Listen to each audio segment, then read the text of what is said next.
Okay everyone, here I am again. This is a bit of a spontaneous idea for a talk.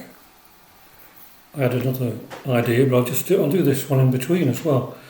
And this is, first of all, I like the candle of harmony. Represents the divinity within our hearts. Look how beautiful the flame is. That's the divinity within each one of our hearts. And this little talk is going to be called Monkey Journey to the West. I used to love the old Monkey series in the 70s, the Japanese series based on a Chinese legend, which had in its own place had its basis in actual fact. And so I'm going to talk about the story and also the legend and also the facts behind the legend. So I hope you enjoy it. So let's just for a moment, let's just have a few moments of nice, peaceful rest. Breathe out any tension, just get our minds prepared.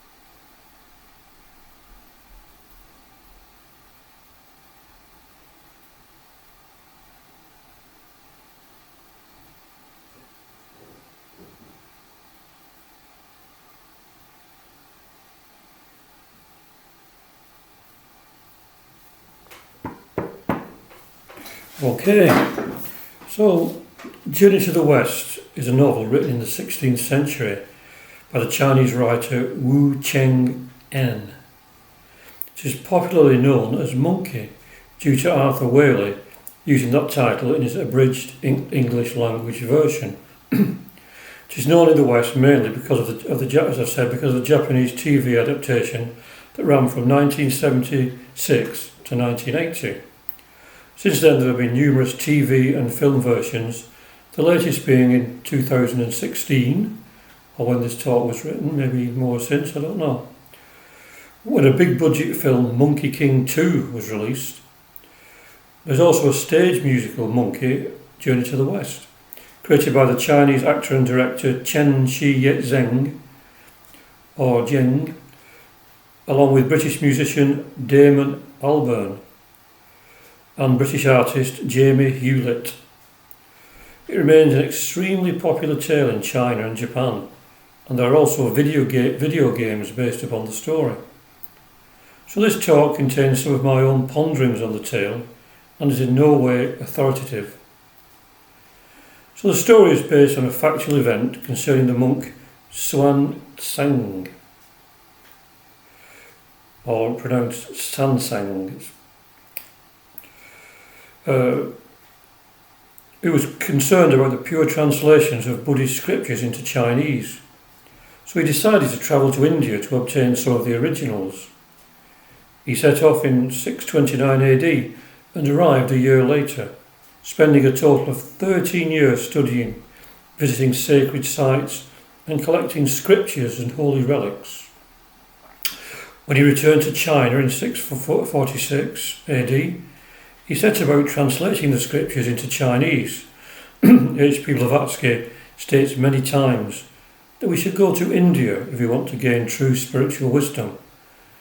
And this may not mean literally, but go to the great sages and spiritual writings of India. And India at one time was not just like the India we think of now.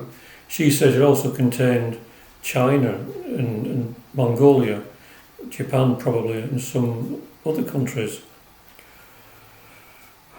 We go east, but the Chinese, of course, go west. To these events, Wu Cheng'en added symbolism and fantastical adventure. The story is in fact an account of the trials of the aspirant on the spiritual path to enlightenment. The main characters are the monk, Sansang, popularly known as Tripitaka. Monkey, or Su Wutang. The Chinese name can be loosely translated as awakening to emptiness. Pigsy, or Shubajie, which means pig of the 8 prohibitions. Sandy, or Sha Wujing, which literally means sand awakened to purity. There's also a minor character, Yu Long, who was once the Dragon King of the West Sea's son. But after setting fire to his father's great pearl, he was sentenced to death. He was rescued by Kuan Yin and changed into a white horse on which Tripitaka rides.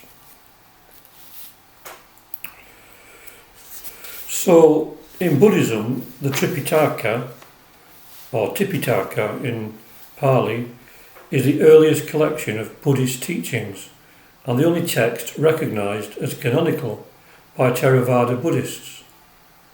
Many commentaries have been added over the centuries. However, Tripitaka means 3 baskets, from the way in which it was originally recorded. The text was written on long, narrow leaves, which were sewn at the edges, then grouped into bunches and stored in baskets. The collection is also referred to as the Pali Canon, after the language in which it was first written. It is a vast collection of writings comprising up to 50 volumes. The Tripitaka was handed down orally, then written down in the 3rd century BCE. According to Buddhist tradition, the contents of the Tripitaka were determined at the first Buddhist council shortly after the death of the Buddha. As many as 500 of Buddha's disciples assembled, and at the direction of Mahakasyapa, Buddha's successor, the teachings of the Buddha were recited in full. They were then verified by others who had also been present and organised into the Tripitaka. The Vinaya Pitaka, or the discipline basket, was recalled by a monk named Upali. It deals with rules and regulations for the monastic community, the Sangha, including 227 rules for monks, further regulations for nuns, and guidelines for the interaction between the Sangha and the laity. Most of these rules derive from the Buddha's responses to specific situations in the community. The Sutra Pitaka, or the discourse basket, was recited by Ananda, Buddha's cousin and closest companion. It contains the Buddha's teachings on doctrine and behaviour, focusing especially on meditation techniques. The Adhidharma Pitaka, or the higher knowledge or special teachings basket, was recited by Mahakasyapa, who I've said was the Buddha's successor. It is essentially a collection of miscellaneous writings, including songs, poetry, and stories of the Buddha and his past lives. Its primary subjects are Buddhist philosophy and psychology. Also within the Abhidharma Pitaka is the Dhammapada, or the Dharmapada in Sanskrit, a popular Buddhist text. The Dhammapada consists of sayings of the Buddha and simple discussions of Buddhist doctrine based on the Buddha's daily life. Kuan Yin, who's up the back there next to the frog, the goddess of mercy, plays a big part in the story and often intercedes at difficult times. In theosophical terms, Kuan Yin is the voice of our higher spiritual self. It is the female version of the Tibetan Avalokiteshvara, and her name means she who hears the cries of the world. That's very important, she who hears the cries of the world. Kuan Yin's teachings emphasised hearing as the way to reach enlightenment, or the purification and refinement of the sense of hearing. In theosophy, we have the voice of the silence, which follows the same path. So in The Secret Doctrine by H.P. Blavatsky, it is said that Kuan Yin Tien, the melodious heaven of sound, the abode of Kuan Yin, or the divine voice, literally. This voice is a synonym of the verbum, or the word speech, as the expression of thought. Thus may be traced the connection with and even the origins of the Hebrew Bath Kol, the daughter of the divine voice, or verbum, or the male and female logos, the heavenly man, or Adam Kadmon, who is at the same time the Sephira. The latter was surely anticipated by the Hindu Vach, the goddess of speech, or of the word, for Vach, the daughter and the female portion, as it is stated of Brahma, one generated by the gods, is in company with Kuan Yin, with Isis, also the daughter, wife and sister of Osiris, and other goddesses. They are the female logos, so to speak, the goddess of the active forces of nature, the word, voice, or sound and speech. So that's what H.P. Blavatsky says in The Secret Doctrine. It is also connected to Buddhi, or the intuitive principle within us. The Master K.H. in letter 59 of the Mahatma Letters states, Kuan Yin, or Buddhi, the spiritual soul, the sixth principle, and the vehicle of its Lord, it is Kuan Yin that is the female principle, or the manifested passive, manifesting itself to every creature in the universe in order to deliver all men from the consequences of sin, as rendered by Beale, and he says this once quite correctly. So it is by illumining the mind with the light of Buddhi, so that it becomes Manasa Tajasa, which means the illumined mind, that we find our salvation individually and collectively.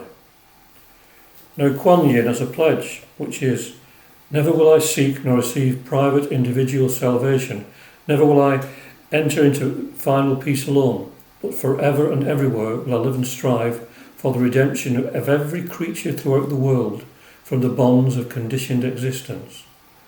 Never will I seek nor receive private individual salvation, never will I enter into final peace alone, but forever and everywhere will I live and strive for the redemption of every creature throughout the world from the bonds of conditioned existence. So one image of Avalokiteshvara has 1,000 arms and an eye in the centre of each palm, so that he is able to perceive the suffering of the world and help to relieve it. So for the rest of this talk I will use more English names to avoid confusion. So a monkey can be regarded as representing the monkey mind, as he is restless and constantly flits from place to place at a whim, and often acts irresponsibly, but at the same time is able to direct and detect the presence of a danger, and has great powers which show the potential of the mind. The control and flowering of the mind is monkey's journey.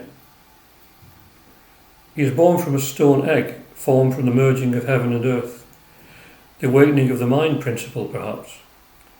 He then learns the art of the Tao and 72 multiple transformations from a Taoist master.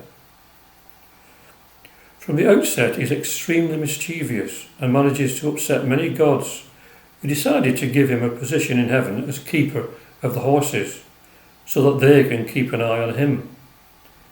When he realises that he has been given such a lowly position, he is furious and in defiance declares himself sage equal to heaven, perhaps representing the false sense of ego we give to ourselves when ruled by the lower aspects of our being. People become arrogant when given positions of power. As said, he has great powers, but he needs to control them. As with our minds, the potential is limitless if we can harness and purify it.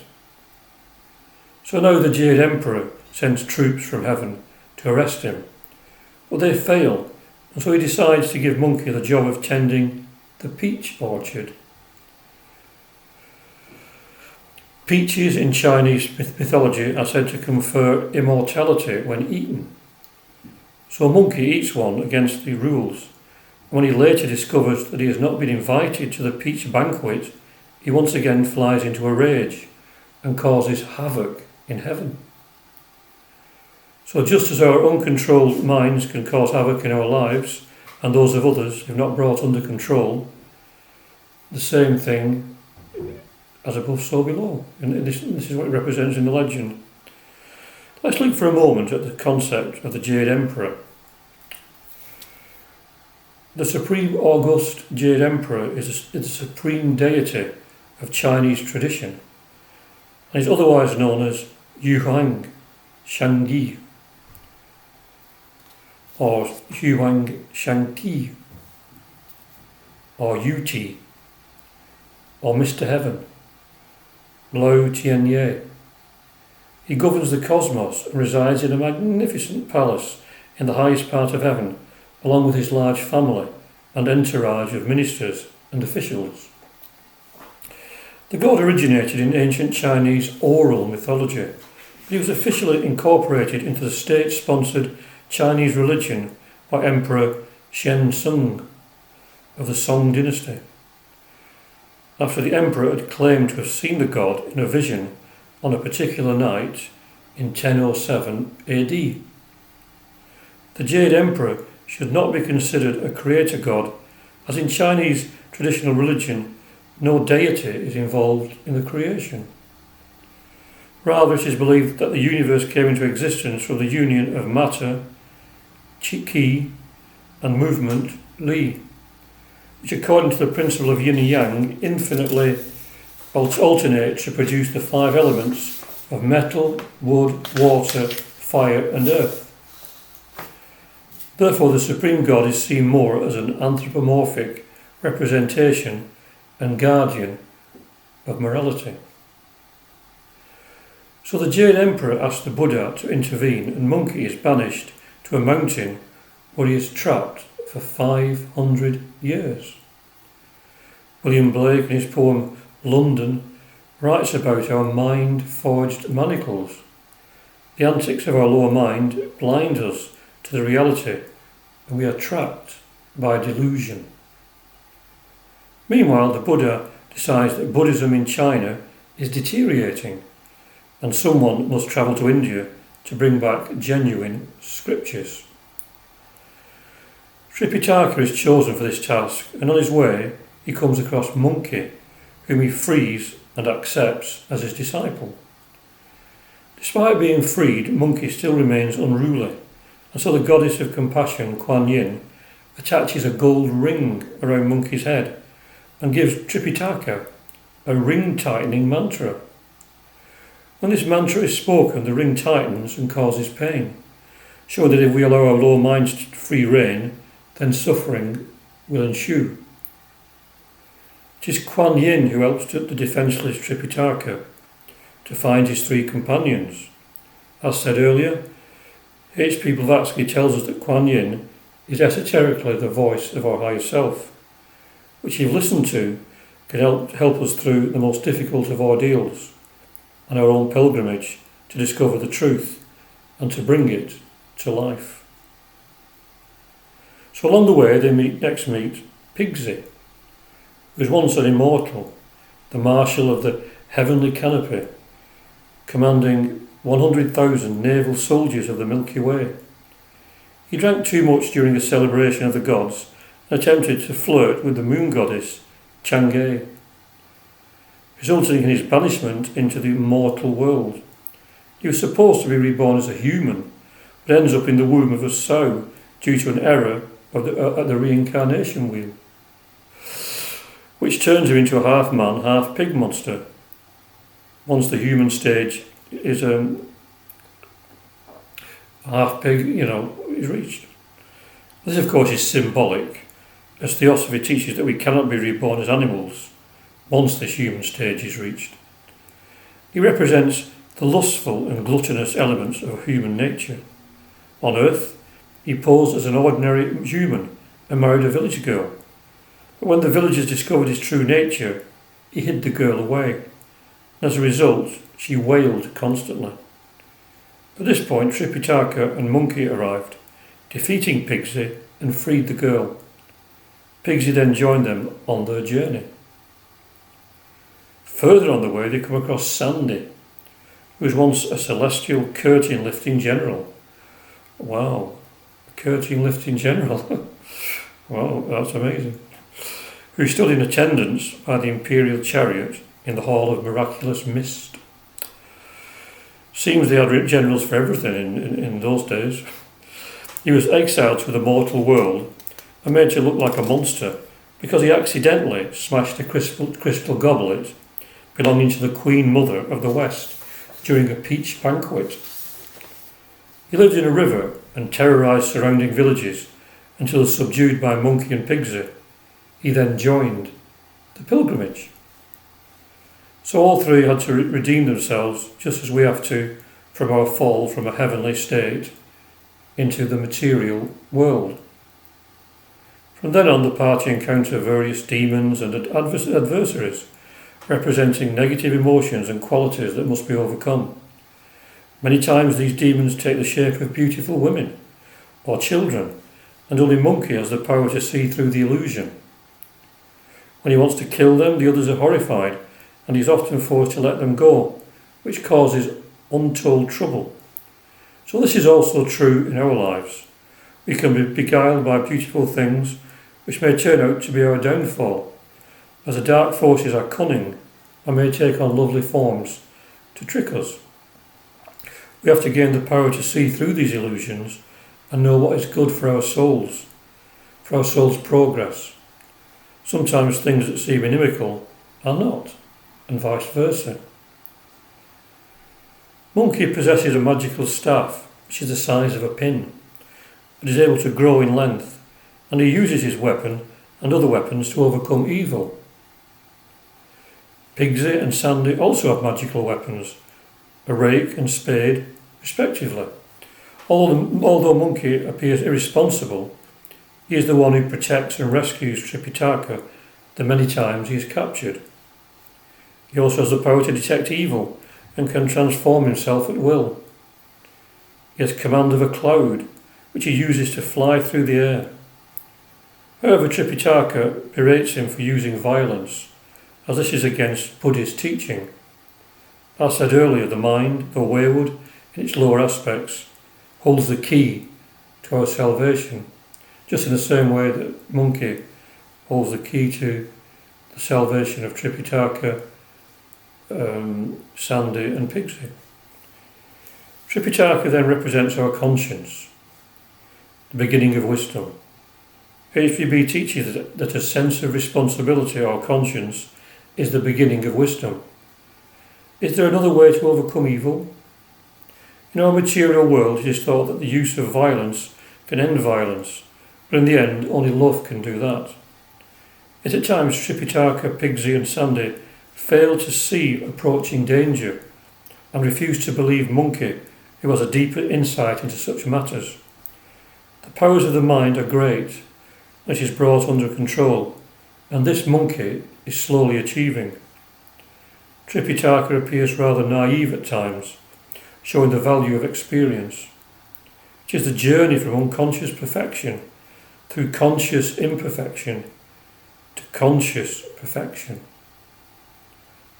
In Indian philosophy, Tripitaka may represent the quality of goodness, sattva, whereas Monkey and Pigsy are the qualities of activity, rajas, and the phlegmatic Sandy is inertia, tamas.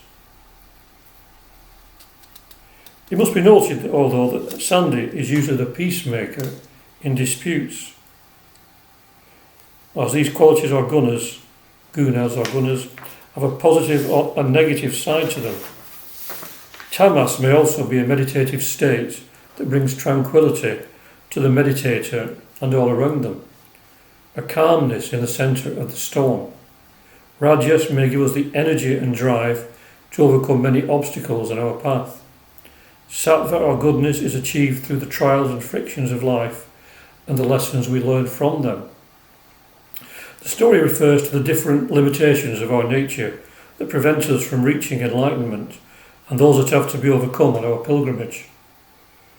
Even goodness can be a barrier in the end, And H.P. Blavatsky tells us that eventually we have to get rid of good karma as well as the bad if we are to progress beyond the gunas, as the Bhagavad Gita tells us to. So after many trials, the pilgrims reach India and receive the scripture from the Buddha himself. They then return to China, and Monkey and Tripitaka are awarded Buddhahood. Yulong is made a Naga. In mythology, Nagas are serpent deities, but H.P. Blavatsky informs us that esoterically it refers to a certain class of adepts. Interesting again. Sandy becomes an Arhat. In the Theosophical Glossary, it is said concerning the Arhat that it is also pronounced and written Arhat, Haran, Arahat, etc., the worthy one literally, deserving divine honours. This was the name first given to the Jain and subsequently to the Buddhist holy men initiated into the esoteric mysteries. The Arhat is one who has entered the best and highest path and is thus emancipated from rebirth. Pigsy has not quite overcome his lusts and is promoted to an altar cleanser, one who eats excess offerings at the altar. That's interesting. Many aspirants fail because they have some overriding vice that keeps them earthbound, and until all attachments to the things of the world is overcome, they cannot move on. So they must be satisfied with what crumbs of knowledge come their way. Perhaps eating spiritual food will eventually cleanse Pigsy of his remaining faults, as drop by drop our knowledge increases. It is easy to see that the story is rich in symbolism, and I've only given a tiny peek into what some of the meanings may be. As in all such tales, we'll find what we as individuals need in them for our own particular pilgrimage. Such stories were not written just for entertainment, but include powerful archetypal images, as I mentioned in my last talk about the Grail, that have profound effects on the consciousness of the reader or listener or viewer. If that reader, listener or viewer approaches with the right mental attitude. The amazing durability and popularity of Monkey and other such legends is because inwardly we can identify with one or more of the characters and they resonate with us in our day-to-day lives. H.P. Blavatsky writes in an article, Signs of the Times, works of fiction, the various novels and romances, are called fictions in the arrangement of their characters and the adventures of their heroes and heroines, admitted. Not so as to the facts presented. Many and strange will be the romances yet enacted, for truth is often stranger than fiction, and what is thought fiction is still more often truth. That's very interesting. It's worth reading again, actually. She says, works of fiction, the various novels and romances, are called fictions in the arrangement of their characters and the adventures of their heroes and heroines, admitted. Not so as to the facts presented. Many and strange will be the romances yet enacted, for truth is often stranger than fiction, and what is thought fiction is still more often truth. So knowing this increases our enjoyment of such romances as we come to understand that we are not just idling time away reading them, or listening to them, or watching them, but actually awakening to facts that can help us on our pilgrimage, as well as being introduced to certain concepts in an entertaining way. Eventually, we will transcend all attachment to conceptual views, but until then, we can take great pleasure in the journey, hard as it may be at times. If our motive is unselfish, if we realise that inwardly we are immortal, then whatever comes our way is transient and will pass in time. Not only is there light at the end of the tunnel itself is ultimately just an illusion, and there's really just light, more light. So as said, this has been a very brief introduction to the tale of Monkey and his companions. We all have our own journey and our own stories on the often misty road that leads to the heart of the universe. And in the end, as Ram Das says, we are all just walking each other home. Thank you for listening. Have a few minutes quiet and just be at peace or concentrate on the beautiful flame. Breathe out any tension.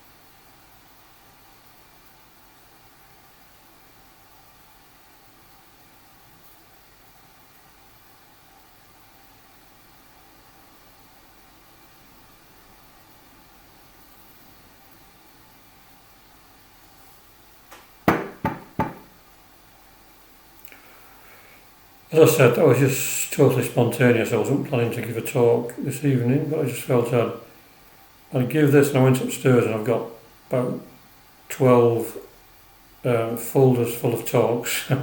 Probably got about 100. And this one just popped out. I thought, I'll just do this. It wasn't part of the plan, but hoping to probably do another one in tomorrow or a day or two. I hope you've enjoyed this particular talk. Yes, and I'll see you all next time. Om Shanti, Shanti, Shanti. Peace, peace, peace. Peace on earth and goodwill to all beings. And thank you all for watching. If anyone has. Sorry about the reflection in the eyes, but that's reflection from the screen, so it can't be helped. And it's having glasses as well. If I didn't have glasses, it would be okay. Okay, thank you. Bye. See you soon.